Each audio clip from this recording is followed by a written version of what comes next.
Aliens, extraterrestrials, and otherworldly beings, whatever you want to call them, even if you believe in them, can be tied to hundreds of thousands of unsolved cases around the world. One of the biggest cases in this phenomenon is the Phoenix Lights, and today's premiere episode of season 2 of the Twitch. We're going to be looking at the evidence, eyewitness reports, and trying to come up with some sort of ending for this 23-year-old mystery.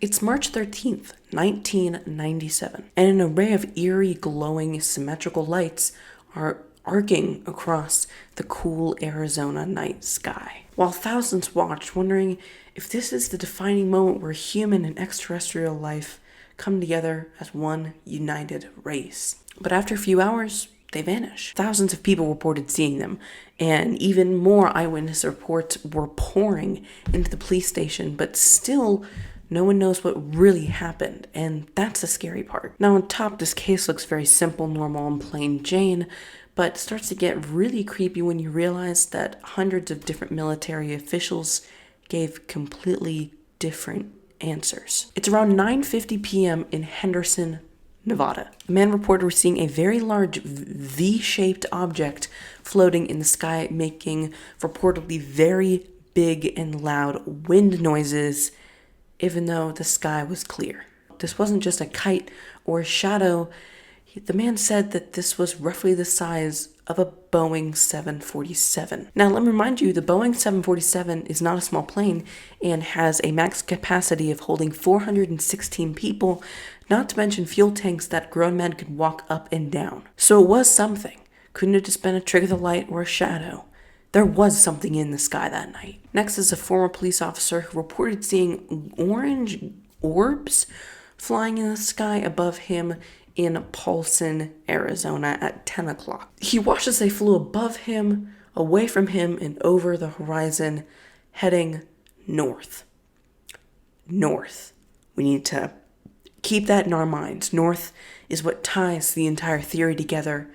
In the end, north. In Prescott, Arizona, many sightings were reported, and they said that a massive object was crossing the dark sky. No lights were seen, but one by one stars would appear, then reappear after a while, giving them the idea that a flying object was blocking the stars as it traversed the clouds. Now that's scary, not being able to see something, but seeing the stars slowly black out and then fade, and then come back into existence as this giant, massive shadow crosses the sky. For several hours, and many eyewitness reports later, all of them pretty much said that they were heading north. Now, let's take the location of the ex-police officer in Paulden, Arizona, and pair it north to Rachel, Nevada.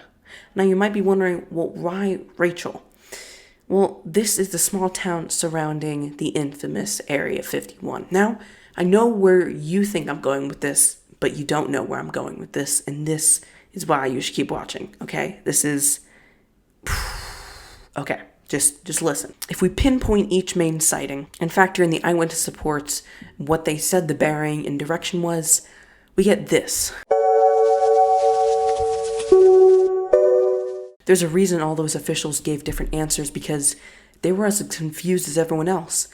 They never got the chance to all come up with a similar story because they just didn't know what to say. They were as shocked and scared as we all were.